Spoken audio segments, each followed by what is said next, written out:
relationships Yes. in general, how do you know if you're getting into a bad one? Well, the What are the reality is, signs? at the beginning, you don't know. But obviously, you know, you've got to look out for the commitment phobes as well. You know, sometimes you're in a relationship that really isn't going anywhere. You know, if they blow hot and cold, 1 minute they're all over you like a rash, the next minute you're having a relationship via their answering machine and you can't get hold of them. That's a really good sign, obviously. You know, if the word marriage, love, kids sends them running in the opposite direction, all of a sudden they have to visit their nan who they haven't seen in 15 years, you know. What about the serial office dater? And we all know someone Yes. like that who appears to go through the phone book and in fact is accused of going through the phone book and dating as many women as possible from the organisation. Yes. Well, women do that as well. And you know, in reality, they're the love monkeys. They go from one relationship to the other. And the reason we do that, well, I don't do that, but the reason some people do that is because when you're obviously attracted to someone, you're getting that release of, you know, attraction hormones, which actually makes you feel fantastic. But unfortunately, after about 1 or 2 months, that, you know, hormone starts to wane and you go back, it's a bit of a tall drop from here to down here. And so then they go to another person and they just keep going. Now, obviously, back to the office thing, it's easy to, you know, you feel comfortable and it's easy to chat to people and to hook up with people from your office. So that's why they do the rebound, one after the other. Just, it must be very difficult in the office when that relationship ends, breaks down. Definitely. Well, I guess if you go into an office romance, you have to be prepared to lose your job. You know, always think ahead. I say, and the reality is you might be totally infatuated with somebody who doesn't necessarily like you back. And where are they going to go? You know, they can't escape from you. They have to see you every day. Maybe they're really polite and they don't want to say, Well, go away. And it is a really relevant question. I mean, in these days of political correctness. Yes. And, you know, at what point, you know, can you take exception to someone's persistent harassment of you to date them? Because that's when it takes a really ugly turn. It's all fun if everyone's in agreement. Exactly. But when there's inappropriate touching or inappropriate chasing of someone, how do you deal with that? Well, that's and you know, I mean, obviously there have been so many sexual harassment suits. There's been a lot of almost stalking by people who are totally infatuated. And the reality is you're seeing them 8 hours a day. They don't have anywhere to escape. So I always just say, just test the waters. You know, if you are attracted to someone in your office, go step by step. Don't jump in and follow them around like a lovesick puppy dog. You know, try and get some sort of gauge and read their signals, read their body language. If they seem uncomfortable, it's probably because they're not attracted and they don't know how to tell you.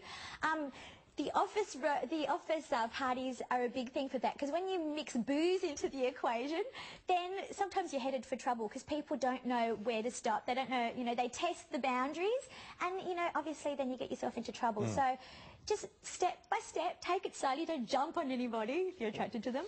I've got a list of relationship types here. You mentioned the love monkey. The love monkey. The persecutor sounds like one that we should really avoid. The persecutor. And usually the victim, the person who says, poor me, why do I keep attracting these horrible guys, these pigs, you know, they usually end up with the persecutor. The persecutor is the type of person who bullies, who wants to assert their authority, you know, and then afterwards the victim will probably end up with a rescuer who has to rescue them and make them feel better about themselves. And then the rescuer then feels bad because they give and they give and they give everything they've got, but then, you know, they don't get anything back, and then they turn into the victim, and it's like, why me, poor me, you know?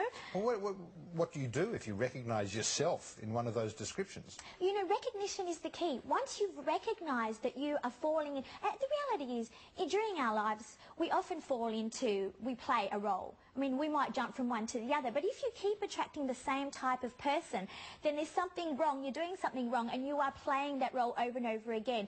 So the first step is recognition. The second step is to take some time out for yourself. You know, really work on yourself. What do you love about yourself? What's great about you? What makes you a really good catch? You know, what would people find attractive in you? And start looking for fulfillment other than in a relationship. Go out with your friends. Don't rely on your relationship to fulfill every single thing. You know, write a list of all the things you've always wanted to do in your life and you never have, and go out and do it, and, you know, make yourself attractive and confident.